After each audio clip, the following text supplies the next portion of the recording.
আজই ডাউনলোড করুন আর এনজয় করুন আপনার পছন্দের শো।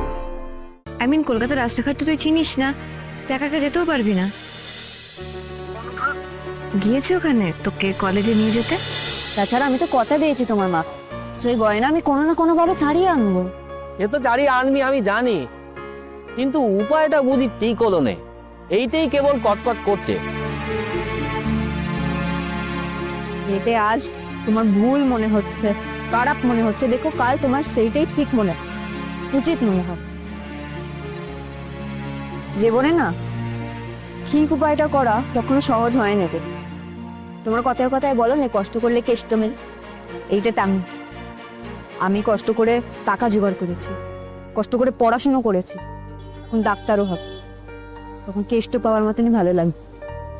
লাজি রে, তুই যে এত কষ্ট করছিস, এত অপমান সইছিস, এত হেনস্থা হতে হচ্ছে তোকে, এইসব তো হতো না যদি আমার কাছে টাকা থাকতো। লাজি রে, তোর বরটা খুব অপদার্থ না রে? মাত্র এই কটা টাকা জোগাড় করতে পারলো না, অথচ দেখ তুই পারলি। আমার কাছে অন্যের দেয়া টাকা ছিল তাই পারলো, তোমার কাছে যখন হবে তখন তুমিও পারবে। নিজেকে অপদার্থ ভেবে আক্ষেপ করলে কি হবে তুমিই বলো। এই যে পুরো সময় ধরে তুমি আমার সাথে আছো, আমার কাজকে সমর্থন করছো, এর কি কম কথা? অপদার্থ হলে এটুকু কি কেউ করতে? তোমার মনে সাহস এসেছে অন্যায়ের প্রতিবাদ কর। আমার সঙ্গে যখন কেউ অন্যায় করে, অন্যায় কথা বললে তুমি ডুটে দাও, অপদার্থ হলে তুমি সেটা করতে?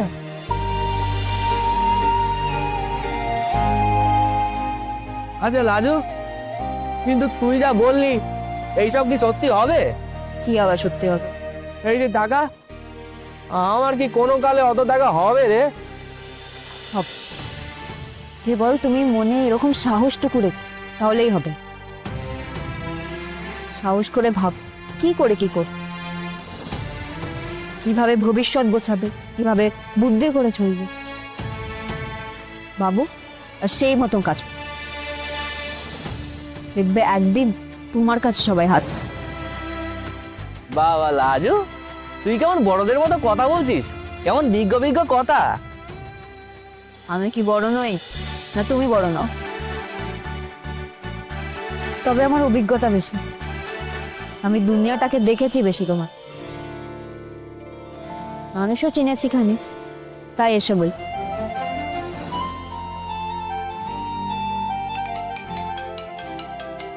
এই কে ফোন করেছে দেখ তো। দাঁড়াও দাঁড়াও, কে ফোন করেছে? বাড়ি থেকে? বনলতা দিদি। বনলতা দিদি এখন কেন ফোন করছে? ও কি জানে আমি কলকাতায় এসেছি? আরে সে কি জানে কি জানে নে, ফোন না ধরলে বুঝবি কি করে? ফোনটা ধরে দেখ না কি বলে। হ্যাঁ বনলতা দিদি। কি রে রাজু, তোর অ্যাডমিশন হয়ে গেল কলেজে? এই তো গো, কলকাতায় এসে কলেজে ভর্তি হতেই যাচ্ছি, রাস্তায় আছি এখন। সে কি রে, এত লেট করলি কেন? দেরি হয়ে যাবে তো। বুঝি কে আছে তোর সাথে? কে নিয়ে যাচ্ছে? কলকাতার রাস্তাঘাট তো তুই চিনিস না, তুই একা একা যেতেও পারবি না। গিয়েছে ওখানে তোকে কলেজে নিয়ে যেতে। না না, সে কোথায়, আমি আমার বরের সঙ্গে আসছি। চিন্তা অসুবিধা হবে না, শুধু ট্রেনটা একটু লেট করলো বলে আসতে দেরি হলো, তবে ভর্তির টাইমের মধ্যে পৌঁছে যাব। কাছাকাছি এসে গেছে প্রায়, তুমি এত চিন্তা করো না। ও কি সত্যি বলছে? সুদীপের সঙ্গেই শুধু আছে লাজু? সুদীপের মতো এমন হাবা গোবা ছিল কি কলকাতায় কলেজ চিনে নিয়ে যেতে পারবে? নাকি অনুভবও আছে পাশে? না, এত মিথ্যে কথা বলার মতো বুদ্ধি ওর হয়নি। হ্যালো বনলতা দিদি, শুনতে পাচ্ছ? হ্যাঁ শুনছি। শোন রাজু, ওখানে সব মিটে গেলে আমায় একটা ফোন করিস, আশা করছি সব ভালোভাবেই হবে। রাখি, হ্যাঁ দাঁড়া। ইস, শুধু শুধু অনুভবকে সন্দেহ করে নিজের মুড অফ করলাম। কিন্তু লাজু কলকাতায় আসছে জেনেও অনুভব ওর কাছে যাবে না, এটা কি হতে পারে? অনুভব নিশ্চয়ই সোজা কলেজই যাবে। এই রাজু, চল চল, তাড়াতাড়ি চল।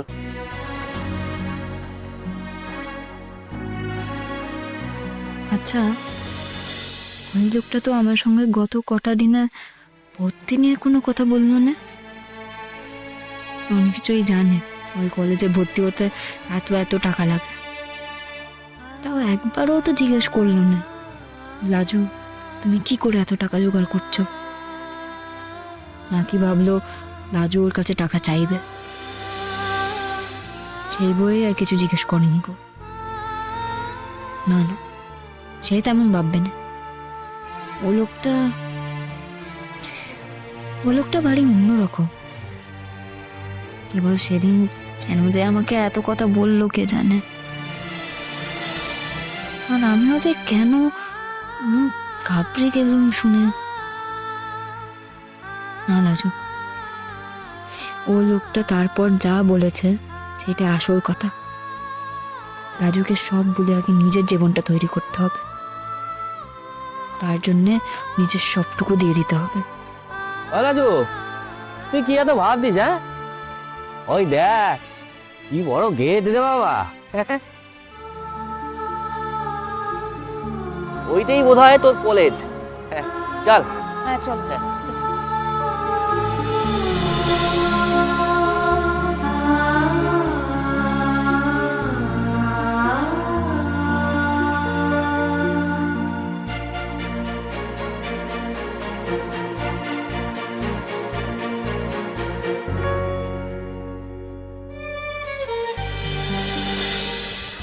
এইটা কি লেখা? Bengal medical college and hospital. হ্যাঁ, এটাই এইটা এইটাই চল।